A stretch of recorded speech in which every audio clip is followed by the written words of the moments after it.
Hey Spider Nation, welcome back to another episode of Spider-Man's Tangled WebShow. I'm Jonathan, and joining me tonight is James. What's going on, James? Not much. Just got off of work. So I'm kind of tired, but not too tired that I can't, enjoy some Spider-Man with John here on a glorious Friday Night War. So, That's a James, wrestling reference that John kind of gets, but nobody else gets. But it's awesome. let's call another wrestling reference. Let's get ready to rumble. Is that a wrestling reference? I'm going to be really embarrassed if it isn't. Yeah, it does. You got the Royal Rumble from the WWE, and then you got back during the old WCW, Michael Buffer, who does the "Let's Get Ready to Rumble" would do the main events and pay-per-views. And what exactly is it that we are going to be rumbling about tonight? Well, we have one piece of news and two episodes of the '90s show that we're going to be doing commentaries on. Yes, we are Don't we still. just got three pieces of news? I mean, two pieces of news? What's Because the there's also that silver and black thing I told you about. That they confirmed who's going to be members of the cast. Yeah, but that's rumors right now. We won't. Well, okay. Well, now that James has brought it up, we kind of have to address it. Okay, so there are rumors out there that Sony's basically going to throw every single person who's not Spider-Man or Vulture or Aunt May or anyone who's in the Homecoming movie into the Silver and Black movie. Let's see. Because there's rumors Craven's going to be the villain. And then there's rumor that the end credit scene is going to be them teaming up with every Spider-Woman, Spider-Girl, or female Spider character and Jackpot in the history of Spider-Man. Yeah, let's talk about this rumor. I'll believe that when I see it. I just don't see Marvel being like, dudes, what are you doing? Because you're taking a lot of people off our table. And also, you have the problem of it's just okay. So you have Craven the Hunter, who I'm sure Marvel wants to use. Oh, they could do Craven's Last Hunt as a movie. You have the. I mean, they're already taking Silver Sable and Black Cat off the table, which I'm sure Marvel. Venom's off the table, which probably means Carnage is off the table. Here's the thing about this Silver and Black movie. I'm almost kind of in the mindset of I'll believe this when I see it too. Because here's the thing. Like everyone's like, "Oh my gosh, Venom is finally happening." Yeah. You know when else people were saying that? 10 years ago. Then 5 years ago. The Then That's the problem I have. You are in the fucking MCU right now. I got my problems, as you know, with the whole Spider-Man, what's going on with Homecoming. But you're in an expanded universe of Spider-Man, which you're get every time Spider-Man's in a movie with Marvel, Sony's getting paid a check for royalties. So I don't see why they just don't let Marvel use all these guys and just let literally the bank roll in. I don't know. It's just this Silver and You want Black. Venom in a movie? Suggest, later on during Spider-Man Homecoming 3, he bonds the black suit. You know? This Silver and Black movie rumor news. It's just it keeps pouring in, and we're just like, what is even going There's on also here? rumors that Sony will cast their own Spider-Man, but they might not say he's Peter Parker, but it's obvious Peter Parker. They'll just say he's Spider-Man. Which is dumb. Don't do that, because then you're going to have two Spider-Mans on the big screen at the same time. You're just going to have people being like, okay, there's people who think that Batman versus Superman is in the Marvel Universe. You're going to confuse them even more if there's two different Spider-Mans. So yeah, Silver and Black. We're still not any more thrilled about this than we were last week. In fact, we're probably less thrilled about it than we were last week. But Oh, speaking yeah. But speaking of Spider-Man, upcoming Spider-Man news, we also today, kind of a surprise actually, TVGuide.com released a minute and a half worth of exclusive footage of the new Marvel's Spider-Man cartoon that's set to debut this summer. It's pretty much, I don't want to call it a tech demo, but I almost kind of wonder. I mean, it seems to be finished footage, and it's just a minute and a half. It's just a little bit of a sliver of a look about what this movie's going to look like, or not this movie, what this show is going to look like. But here's the thing. James has actually not seen this clip, so we're going to kind of get his live reaction to it. We're actually going to watch the clip and almost kind of do a little commentary of it itself. So we're going to look at the Marvel's Spider-Man sneak peek clip. If you haven't seen it, it's on YouTube. Just go on Marvel's YouTube page, and you can see it there. So we'll hit play. 3, 2, 1, play. Okay, so they're using the JMS logo. There's planes and okay, he's in the movie suit. The movie suit before. Yes, he gets the Tony suit. He's in the what I'm gonna call the deadbeat homecoming suit, which is the hoodie and the goggles and. Okay, so he's fighting Scorpion. Okay, so that's nothing new. Scorpion seems to be using his big time design, which makes sense because is it Dan Slott, producer of this? He's a creative consultant, I think. I don't know who the voice actor is of Spider-Man in this cartoon. I know it's not. It doesn't sound like. It doesn't sound like Drake Bell. It does a little bit to me. Is it Drake Bell? I don't think so. I'm pretty sure Disney doesn't want to have anything to do with Drake Bell because he's been arrested like 4 times this year. I don't know if that's okay. That's okay. I'll admit that's kind of stupid.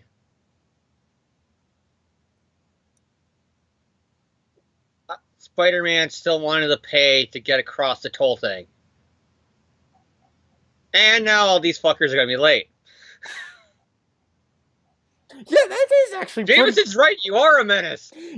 That actually is pretty irresponsible. I didn't think about that. Yeah, you just diverted them off course. Disney XD, the channel that canceled Power Rangers RPM.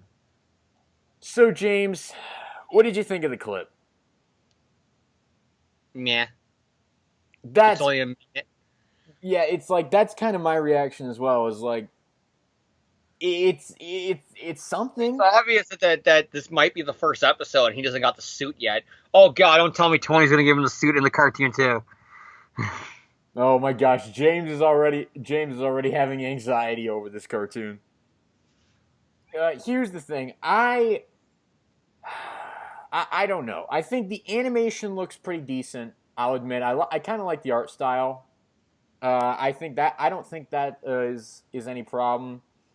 It seems like a fun kind of cartoon. It almost, I don't know why it makes me think of this. I don't know, like, it kind of makes me almost think of Phineas and Ferb. I don't know, like, if anyone else has thought that. I don't. Is it because it's a Disney cartoon? Is that why you're saying that? I feel like it probably is. It's just like, it almost kind of looks like Phineas and Ferb. It just kind of gives me that vibe. But yeah, it's the art style. The art style I think is fine. I don't really have any problems with that. The voice for Spider-Man, I'm gonna have to get used to, but I'm gonna be honest, I have to get used to every new voice actor. Every time a new actor comes on or a new voice actor comes on, I'm like, oh man, that guy sucks. But then I get used to him, and I'm like, oh, he's fine. Are you sure? Because Drake Bell never got to that period for me. Drake Bell, I can stand him. But then again, I never liked Drake Bell as a person before then, so. But I'll admit I was biased to his Spider-Man, and also I was even more pissed because I'm like, they shouldn't have took away the cast from fucking was spectacular. But yeah, we have the voice acting is going to take me a little while to get used to, but I'm meh on this clip. It's not great. It's not terrible. There is potential for this show, I think. I mean, it's obvious that it's got a lot of Disney XD, you know. Just the classic Disney XD tropes that are in there. Just the way it's produced. We're taking our cartoons way too silly. Yeah, so it's like the way it's produced, you can almost see it like, okay, this is not going to be spectacular. This is not going to be the 90s show. This is going to be... It's very much dumb it down so that way 5-year-olds will like it and buy the toys. It's like, if it's better than Ultimate Spider-Man, consider that a victory. Oh, anything's better than Ultimate Spider-Man. I don't know, James. Have you seen Spider-Man Unlimited? Have you seen the MTV show? I actually like the MTV show. I think if it was given more time, it could have been better.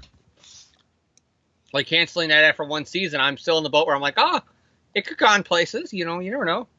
It could have, if you gave it a season 2, it could have won people back. Wasn't that bad. If its biggest mistake was it came 1 year following the animated series, so everybody thought it was part of the same continuity. Anyway, so speaking of the animated series, we're going to take a look at 2 episodes from season 3, Venom Returns and Carnage. You'll remember about a month and a half ago, we did the alien costume commentaries where we reviewed basically the defining Venom story of the past 20 years, even more so than 300, because that's basically alien costume is basically where all Venom writers now get their material. And so we are going to take a look at the follow-up to that, which is the 2-parter Venom Returns and Carnage, which is obviously capitalizing on the success of the character, and obviously the spin-off of Carnage. These 2 episodes are also unique in the fact that they feature a Spider-Man team-up with Iron Man and War Machine, and also they feature Spider-Man going up against Baron Mordo and Dormammu, with Doctor Strange noticeably absent, which I will address during the episodes. I want to remind you that the first thing made by the studio that eventually became Marvel Studios was Spider-Man the Animated Series. What a surprise that it features Dormammu and Iron Man and War Machine and shit like that. But, so we'll start off with Venom Returns. We'll just give people few minutes, or not a few minutes, but a little bit of time to get their episodes pulled up. If you need to get yourself what? It's a joke. Nothing. If you need to get yourself situated, you can just hit pause on this video. Otherwise, we're gonna hit play. We are at the start of the episode, so we're literally at the 0 minutes 00 seconds mark. And if you just need to get yourself situated, you can pause the video. Otherwise, we're going to go ahead with this episode in 10, 9, 8, 7, 6, 5, 4, 3, 2, 1, and play.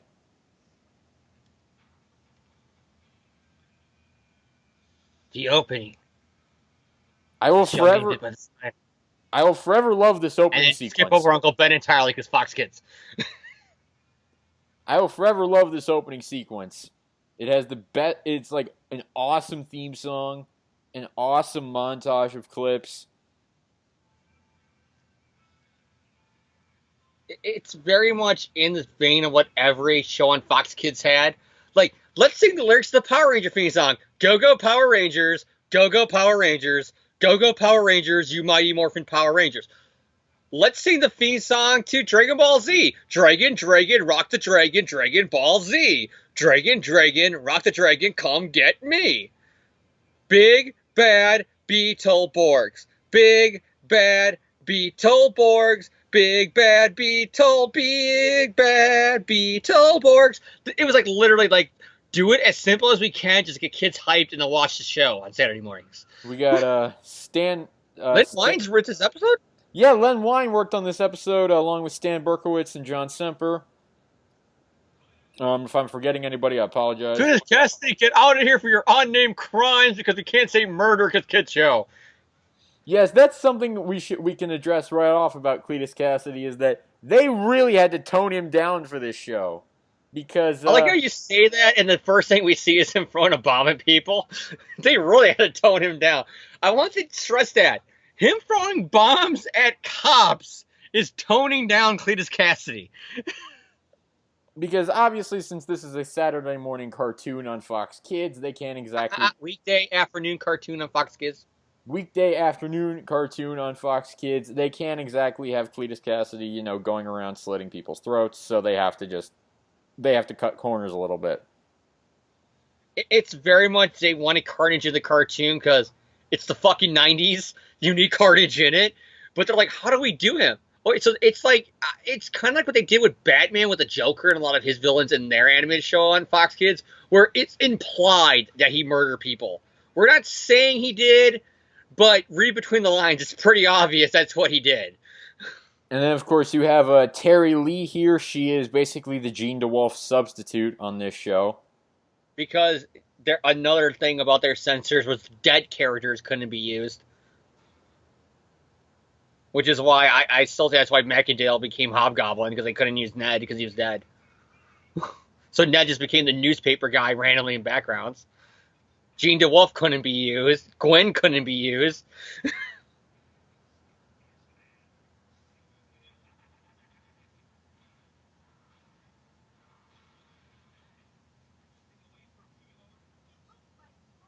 And also here, once again, Cletus Cassidy literally has a bomb around his waist, but that's Tony.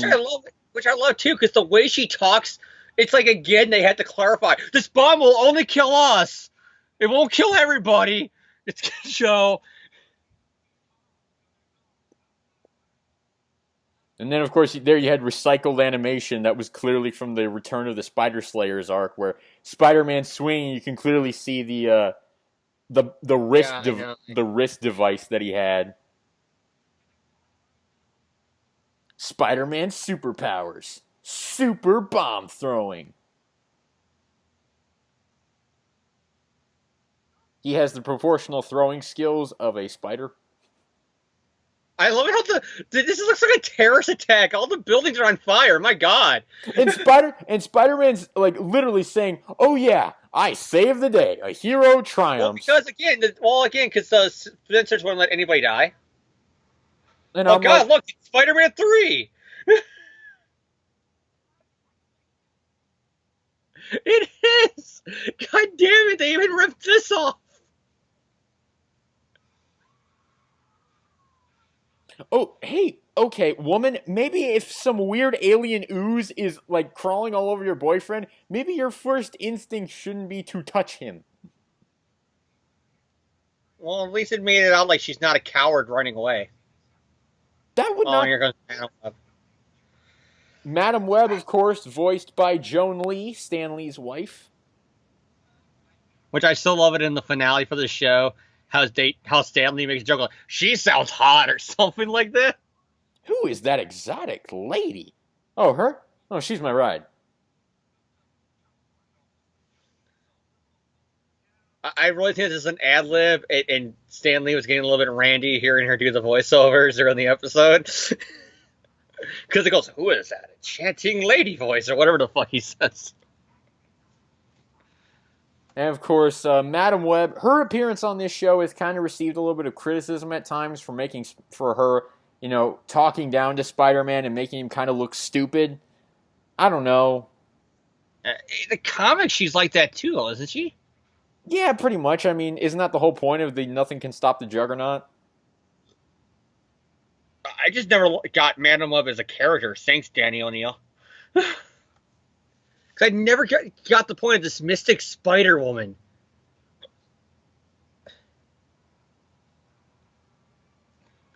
And of course, we have flashbacks to Eddie Brock's past here from his time as a journalist for the Daily Bugle. He's basically sitting in...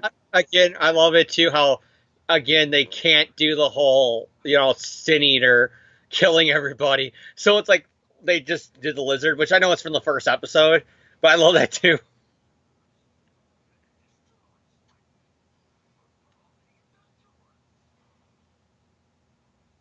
Even a shot that we didn't actually use in the episode. It's from the opening of the TV show.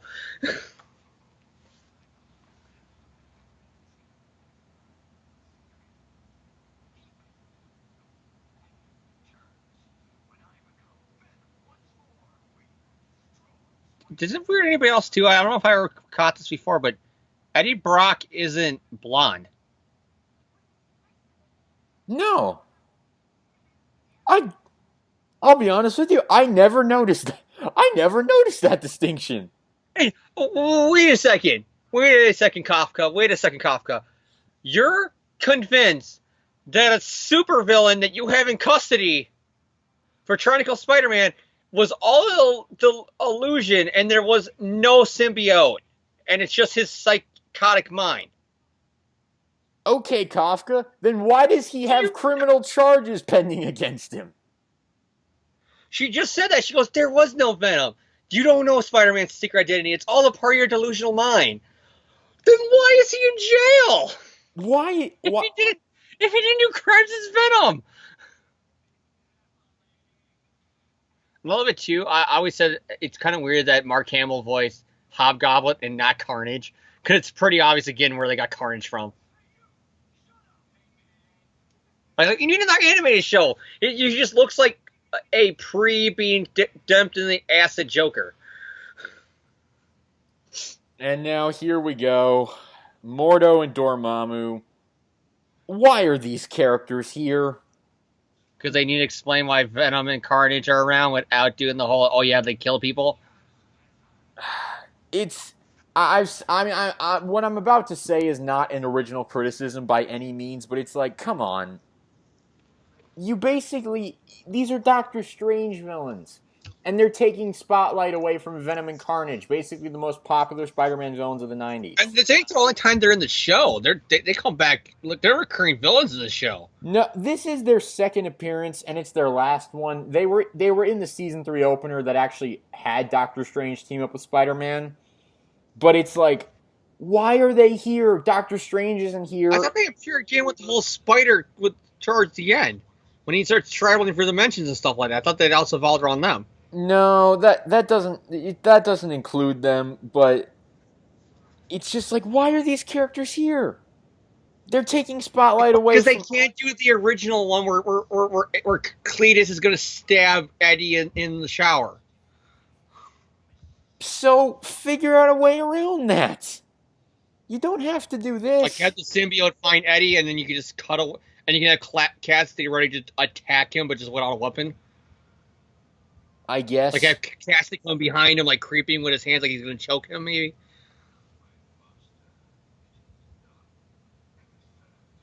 And I like it too not Dormammu, but he has like a voice that's like very 90s cartoon or Power Rangers villain, where it sounds like this, you know?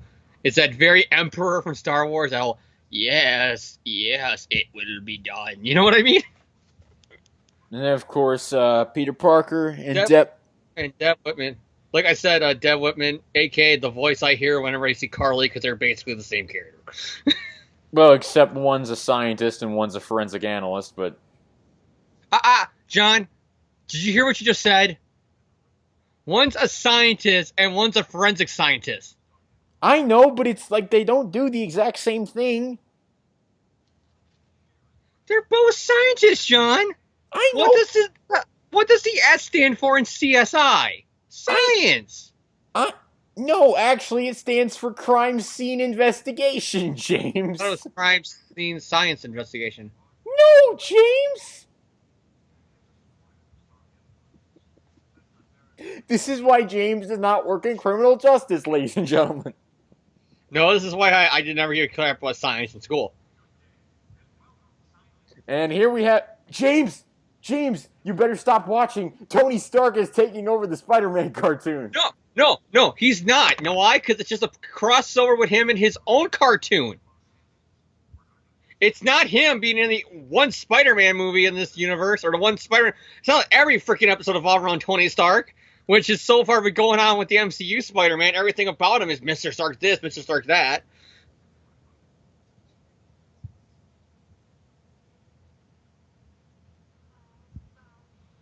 I love it when she says that. It's just a freeze frame, so you can kind of see the digital marks from them just freeze framing the footage.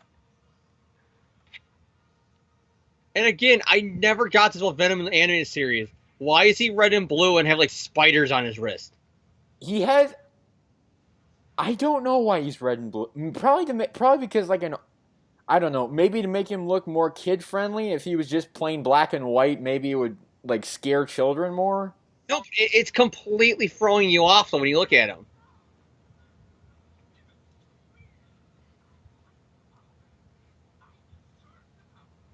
I don't know. It's like maybe they thought the comic design was boring or something, so they threw in red and blue. Maybe it's leftover red and blue from when the symbiote was bonded to Spider-Man. But the red and blue was never on the suit then. I know. It was only when Venom bonded with it. Eddie when he bonded on it. I'm just reaching for answers here, pretty much. And again, another thing with the '90s show, everything was futuristic technology.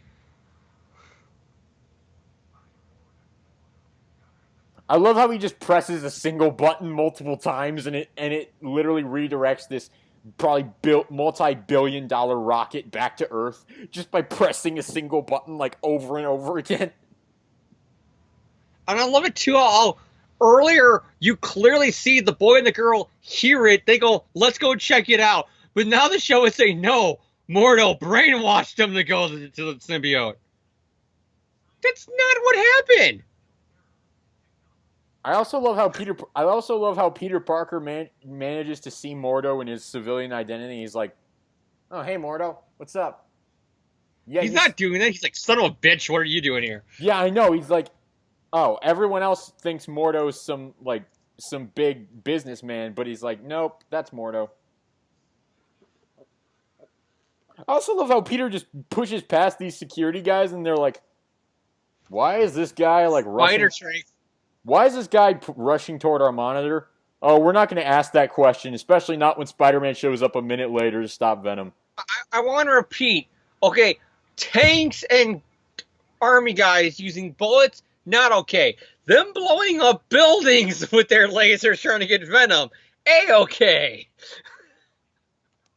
I get it's pre 9/11, but still.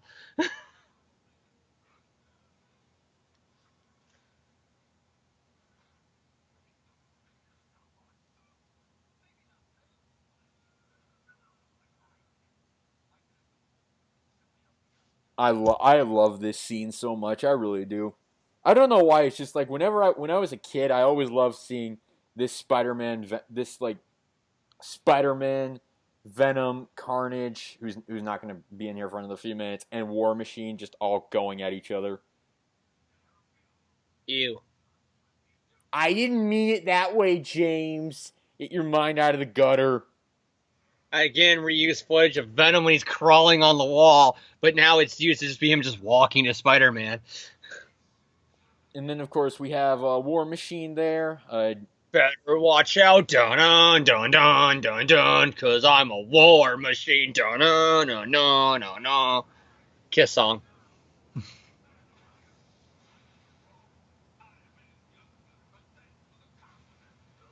This is also Fox Kids and Marvel's way of cross-promoting their Iron Man cartoon. Oh, it wasn't on Fox Kids. It was on syndication.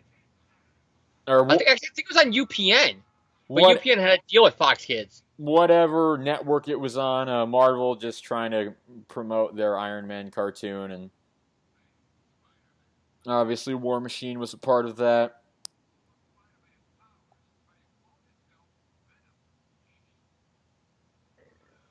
James, what do you think of Eddie Brock and Ashley Kafka falling in love in these two episodes? I can give or take it. You know what I mean? Doesn't change anything. It's kind of the stick that the animated show got, though. Did ever want to adapt a supervillain going good? It was always they fell in love. Because they did that with Kraven, they did that here with Venom, and they'll do it again with Harry. Yeah, because when during the wedding episode, when Harry's literally about to blow everyone up, Liz Allen walks in and just is like, "Harry, I love you, Harry," and Harry's like, "Oh, don't be a supervillain. I'm getting laid now." That's basically what it is.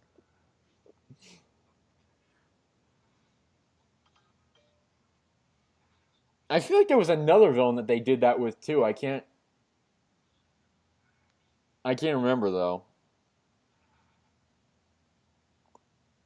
Because it's casting, it's just a homicidal maniac making paper airplanes. I love how this guy just walks into Ravencroft and like no one stops him.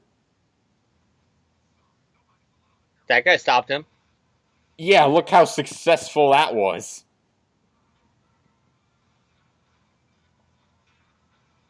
Who's gonna pay for that?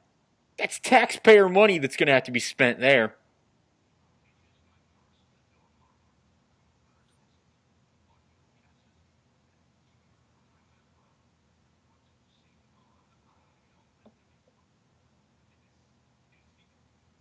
Man, No, it's the same that just like a red version of what Eddie did is not the same thing he had. Duh.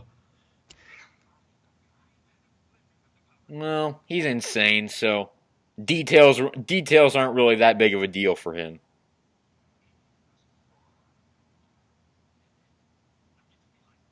That would be so creepy though. If, like, I love it how their explanation for the Venom symbiote is just, oh, part of the symbiote bonded with the guy and part of it bonded with the girl. It wasn't because the symbiote was pregnant or anything. No. it's like, oh yeah, the symbiote was about to reproduce, and it's like, oh yeah, it did on the rocket while it No, was in. it doesn't say that though. No, It makes it out like they're split apart. Dormammu says, "Oh yeah, the symbiote reproduced," but when it's a kids show, kids don't know what that means.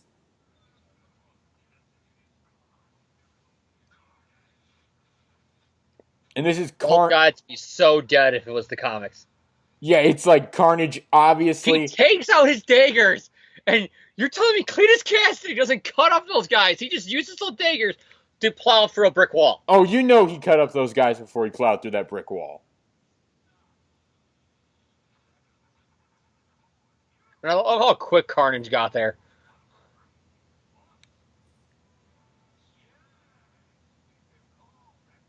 See, they don't even say reproducing; they say replicating. Because they can't say, "Oh yeah, the symbiote," Because for people that don't know, pregnancy is actually something that's on the censor boards. It was in the 50s where I Love Lucy couldn't say pregnancy, so I wouldn't be surprised if that's another censor thing they threw out this cartoon. You couldn't say pregnancy.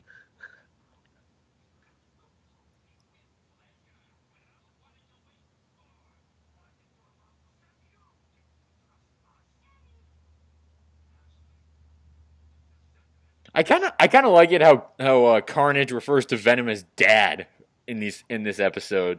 He does it in the comics too, though, a few times. Like, there's a few times I know Carnage just says dad to him. But that's mostly just Carnage being a dick.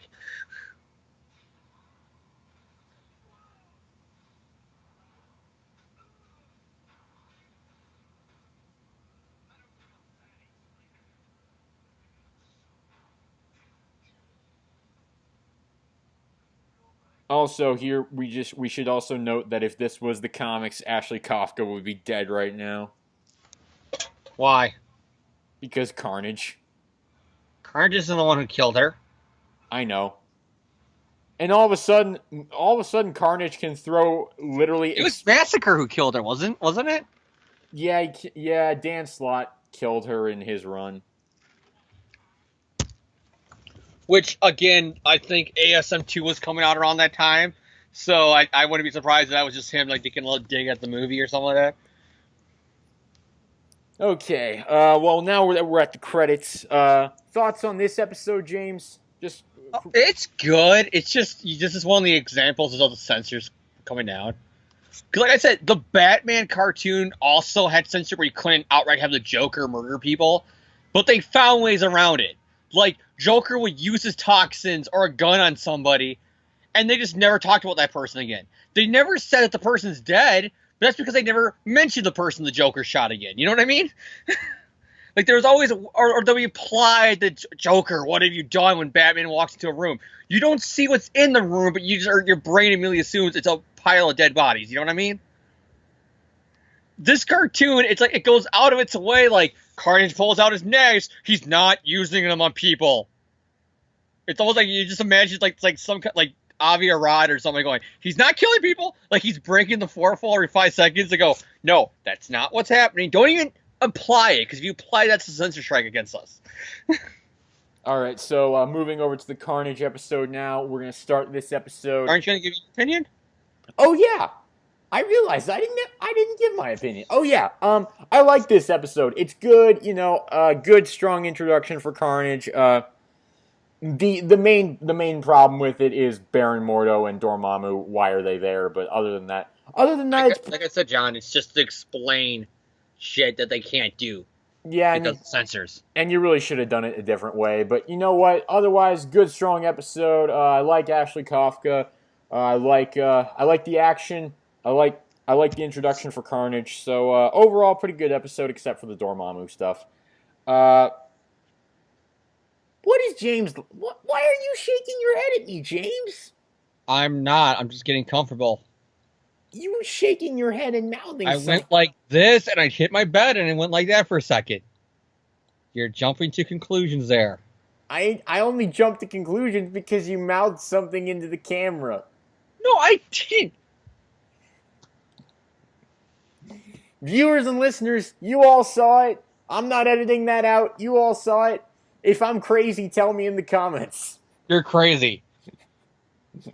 I feel like that's all the comments are going to be for this episode now is... I love it, too, how the next episode description could be the first part.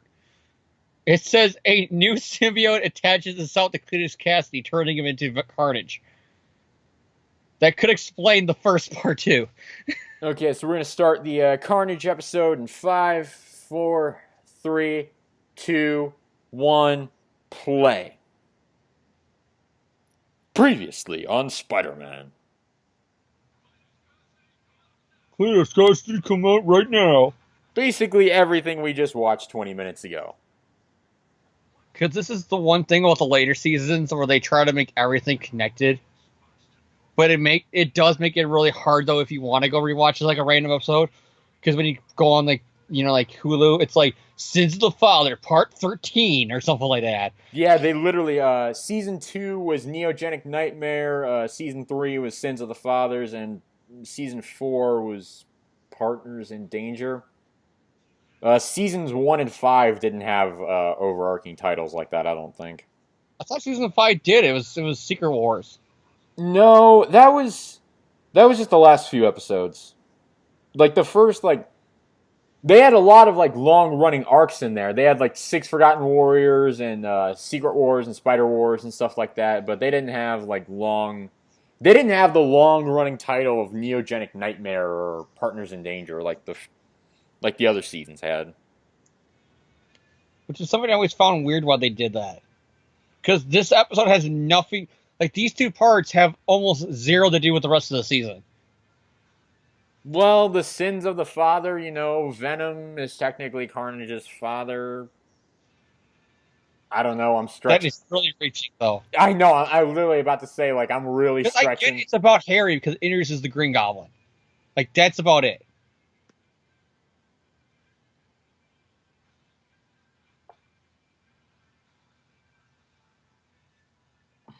And, of course, here we have the opening titles once again. Punisher in the opening titles because reasons.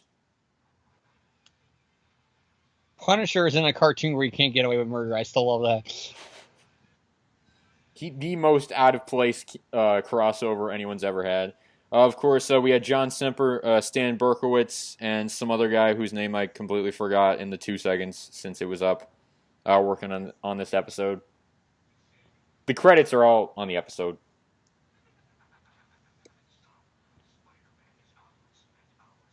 Of course, we have to get out of the cliffhanger of Carnage killing Spider-Man by, oh no, Venom doesn't want Carnage to kill Spider-Man because Venom wants to do it.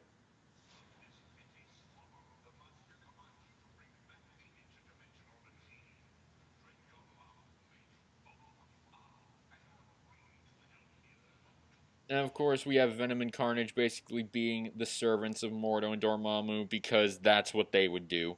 Sure. Well, Carnage is already turning on them. And then, of course, you had that awkward piece of recycled animation where Ashley Kafka's literally on a rooftop at night where, oops, actually she's in a stadium, or not in the stadium, but in a theater, I guess you could say, on a stage, not on a rooftop. Which I love when this cartoon reused footage, because, again, that's something that a lot of Fox Kids shows did, but they'd be creative with it. Like Power Rangers. Like, they always used to say Power Rangers like the easiest way to keep deadlines with, like, if you needed extra seconds to make an episode long enough for runtime to air, it would be like, oh, throw a random shot from Japan of the villain going, ha ha ha. At least then it makes sense. Stuff like this doesn't. Stuff like this really leads to you're just too lazy to add 5 more seconds of footage.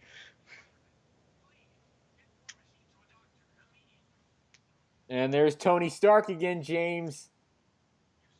Hey, he's so far only been on a TV screen. This is the way he should be in the fucking movie, John. Oh no, James, he's suiting up. He's gonna take over the Spider-Man cartoon, And I James. love it too, how the costume he wears here is not the costume he wears in the Iron Man cartoon. In the Iron Man cartoon, he's wearing the same costume he's currently wearing in the comics. At the time, I mean, in the 90s. This one's not. This one's like the costume before that, which is weird because this episode aired during the Iron Man show airing, so it was probably something more of they're able to use Iron Man, but they couldn't use the look from the actual Iron Man cartoon. But the voice actors are the same, so it's basically the same. And there's nothing in the show that says it's not. And of course, we get a classic Spider-Man swinging shot here. Spider-Man swinging, thinking to himself, kind of. I love how you got a classic Spider-Man web swinging shot here of him web swinging. That's kind of an oxymoron, John. And of course, this is where Carnage takes life force from people because we can't have Carnage kill people, so we're just going to say he took their life force and pretend there's a difference. There is a difference because life force is just you sucking their will to live, where all there is murder. And also, you can regain your life force.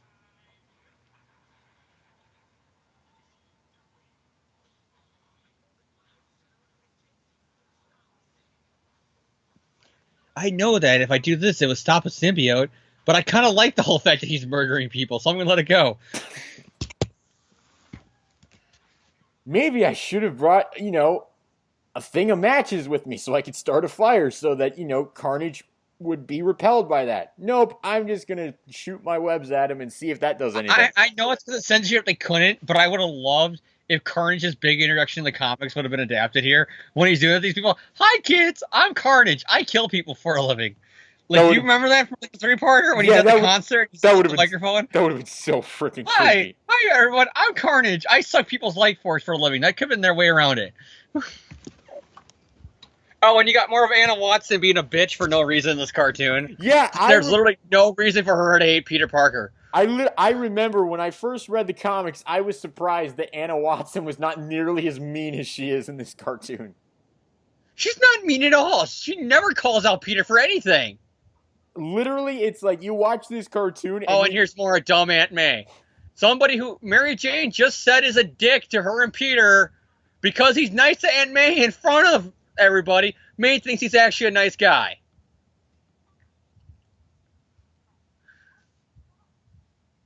And here's a continuity error. Either a continuity error or Peter goes way too fast in relationships. The symbiote was bonded to Peter in season 1, like 2 episodes after he met Mary Jane. And he says, oh yeah, we remembered that he loves you so much. And I'm like... But he does. He says that he loves Mary Jane in that episode. Peter, I pointed that out. Peter, I'm like, Peter, you're really like Mary Jane, but why are you hitting on Felicia, remember? It's like, Peter, you just met this girl 2 episodes ago. You need to slow down. I thought you were going to call the continuity the fact that they reused some stock footage, the whole fact that Aunt May's house turned into a skyscraper in the background and Mary Jane close-ups.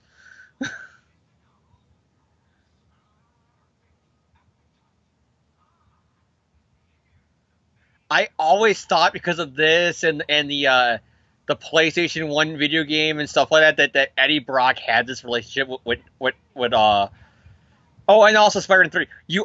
It makes you think that Eddie Brock had this relationship with Jameson, but he never really did in the comics because he never worked for the Bugle. Yeah, it's like, yeah, Jonah doesn't really care who Eddie Brock is. The closest you ever got was like Carnage trying to kill Jonah, but that's because it's like, I'm going to kill the newspaper guy because I want anarchy to spread and you represent the paper, which represents law and order or some bullshit like that. Yeah, but it's like, this cart, like, I mean, it's like I said before, Alien Costume is really where all the Venom stuff comes from now. And here's something I noticed about this scene in particular. all Venom did was web Spider-Man in the chest, and Spider-Man's acting like he just literally like ran over him with a truck. Well, Like, you gotta think the force of the symbiote probably like the symbiote's webbing is stronger, so it's like you're getting hit in the chest full force. here's the argument that sometimes you could make is Spider-Man kind of downplayed because he's teaming up with someone else? Because it's like, it seems like every time, I don't know, it's Like they gotta make sure Iron Man gets his cool moment. yeah. But then again, John, he just got tackled down like a punk. Yeah, so it's like neither one of them really looks. Symbiote! Why can't nobody in this cartoon pronounce it right? You had symbiote with Connors, now it's the symbiote. What's a symbiote? You don't even pronounce the letter O that way. Like she spells it with an A almost. Like, I have heard scientists who have called it a symbiote, so you could get away with it. But symbiote? No. And is it just me, or does that face have, like, the Hobgoblin face on it? I wasn't looking. I'll pay attention next time. And Spider-Man just swings it in between a few buildings, and he gets sucked into Madam Web's dimension. He's like, I'm teaming up with Iron Man. Can you give me, like, 5 minutes? Can you give me 5 minutes? He's like, you don't get it. This is different than the Marvel Cinematic Universe. He's crossover because my thing's a bigger shit than his. His show's going to get canceled in a few months. And now here's Venom, not really red and blue, but almost kind of pink and blue. I would say crimson and light blue. Okay, Mr. Technical.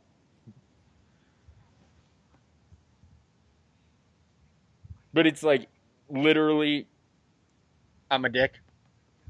Well, yes, that is... That's what he's saying to her. He's like, I'm a dick. You can't love me.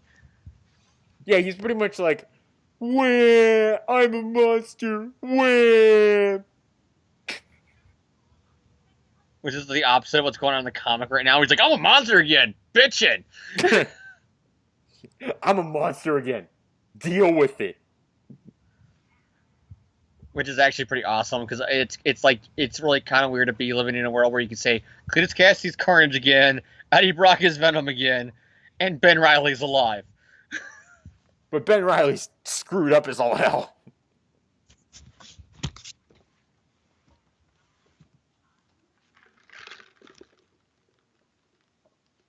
I love how Connors just has, like, Connors always seems to have just, like, one of everything just laying around. Oh, yeah, he's just got a sonic cannon just laying around. I'll be honest, I really love Dr. Connors in this show. I really do. Look at how he just grabs the symbiote and goes, bitch, you get in here.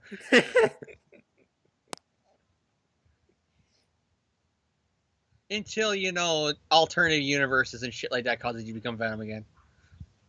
Until he becomes Venom again literally 5 minutes later.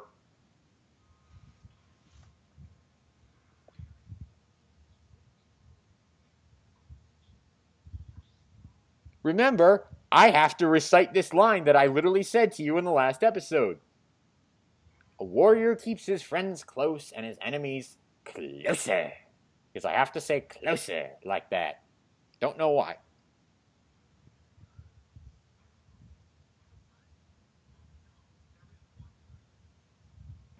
So, John, what do you feel about this moment? Well, if Terry Lee walks into her apartment and sees a crazy guy, the fact that she doesn't start screaming immediately, that's how you know it's a cartoon, James. I thought you were going to make a joke about her shooting somebody. No, James, I'm not going to say that. Are you sure? Because you did before. When? Anyways, yeah, we got more of this, a 90s cell phone. Yes, a 90s gigantic cell phone. You know it's ancient when you have to pull the antenna up. I have to go. Eddie doesn't got his symbiote no more, and I only get turned on by symbiotes, so I gotta go bang Kilius now. Bye. Milk, it's all good. Why did they show a close-up of the billboard?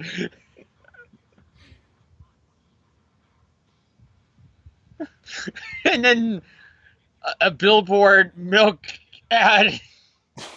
Hey kids, don't drink your milk. It kills Spider-Man. That's really poor branding right there, Marvel. Again, more reuse footage when they go to the shot of the buildings as they're falling. It's now daytime.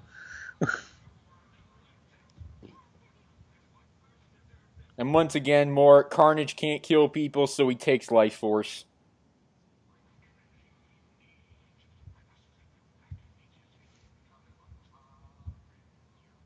Oh yay, more Mystic Mumbo Jumbo from Mordo.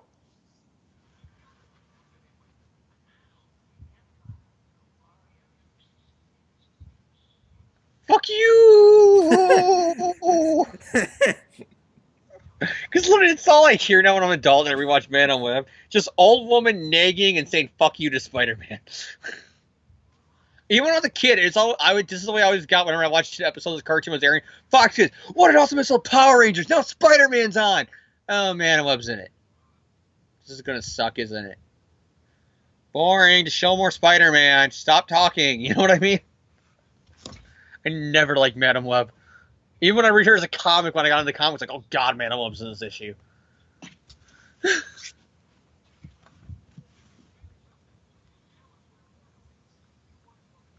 Look at Spider-Man sounds like a supervillain there. If you really love her, you'll tell us where she is.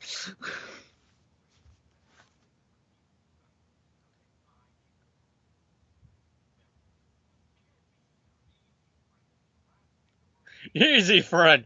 Just because you're not going to be allowed in the MCU doesn't mean you should get pissed off. Yeah, I'm probably not either. They're probably just going to have, what's his name from ASM replay me in the Venom movie. Hey, look, not everybody can be in the SMU. I mean, I got to kiss Tony Stark's ass now. Hence why he's in this episode. And then Eddie just can't stand that, so he jumps into the vase. Ladies and gentlemen, I love this. This is their way of explaining Lethal Protector. Yeah, it's like, okay. It's like Venom loves this woman, and like even in the last episode, he's like, "Oh yeah, I just wanted to serve justice." But Eddie, you tried to kill Spider-Man. They're trying to adapt Lethal Protector without calling him Lethal Protector. It's like Lethal Eddie can't be set in this cartoon. See, doesn't it look like the Goblin mask? Every time it's a close-up, it's like never when you're looking for it. Right there. Okay, it went too fast. I don't know. When I see it again, I'll look at it. This cartoon's so cheap. I wouldn't be surprised if they reuse like this. You know what I mean? Like the cell for one of the Goblin masks for that vase. She's behind this curtain that I'm going to conveniently rip down.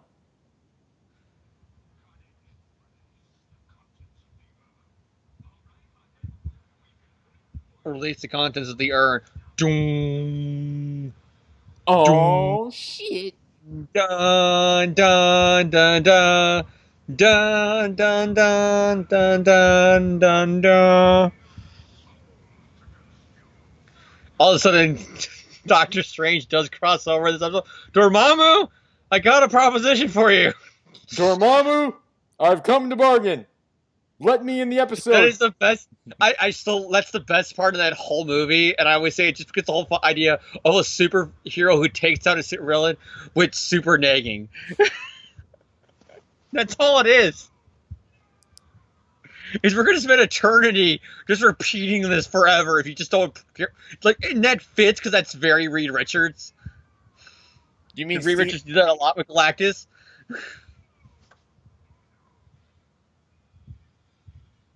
Oh, look, these people's life forces just magically returned to them. Ah, whatever. It's a cartoon.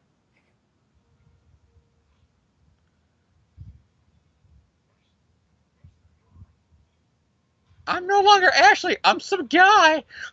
It's the ASM2 continuity now because of this. That'd be really awkward if all their life forces got put in the wrong body. Honestly, that scene in ASM2 was shot with Electro, and it's her voice. What the fuck's going on here? Ladies and gentlemen, If that fan edit does not exist, someone please make it.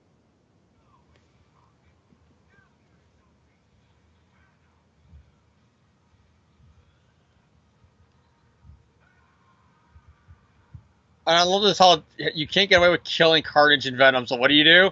Throw They 'em- go for a portal, which is this classic Saturday morning '90s cartoon get out of jail free card for killing somebody. Yeah, it's like, oh no. It was always we're sending them to the next dimension. And Venom has to make the heroic sacrifice to save the woman he loves. Even though he's not that much of a hero because he still hurt people. You can say that about Venom no matter what continuity, though. Hey, that belongs to Stark Industries. If Tony Stark has a problem, he can take it up with me. I'm his bodyguard. I love that line, too.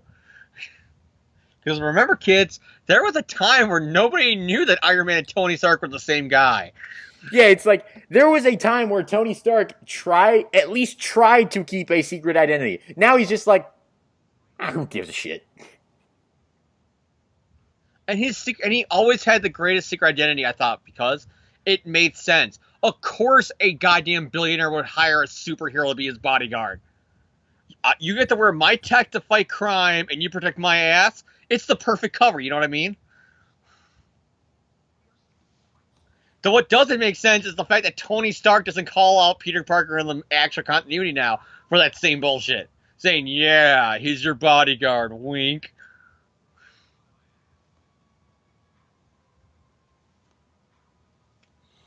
And that's... Yay! Eddie Brock's dead.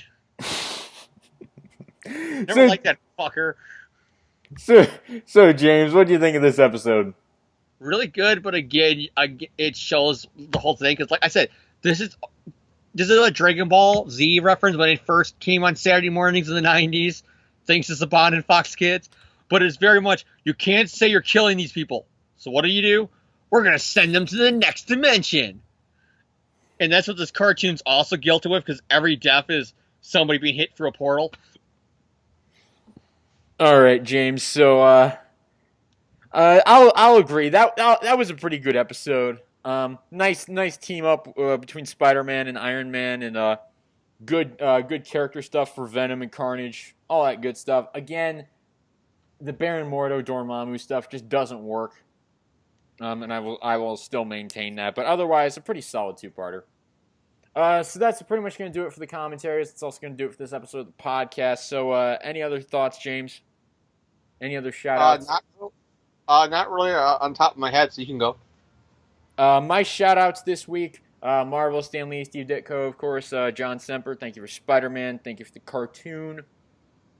Other shout-outs...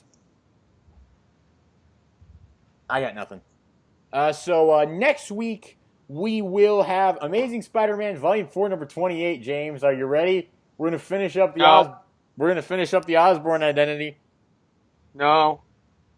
Yeah, James is really not excited for this. He's really not excited for this issue.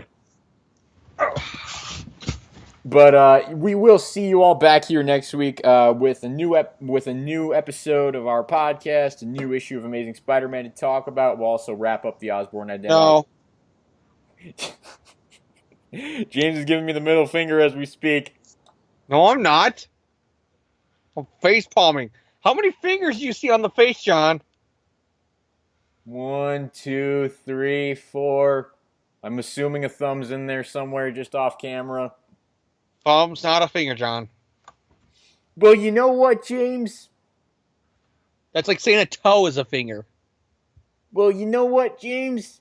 Your face isn't a face. So there. What kind of insult is that? Your face is not your face. Wait, what? And on that note, we will leave you on that note, viewers and No, listeners. we're not leaving them on that note. What the fuck does that mean? It means, James... Go to that hole in your wall. What hole in my wall? There is no hole. I don't literally mean that there's a hole in your wall. Well, James, you shouldn't have said that then. I took it literally. Well, James, we should sign off now. Good night, viewers and listeners, or good afternoon or good morning whenever you're watching this. And remember, we did it first.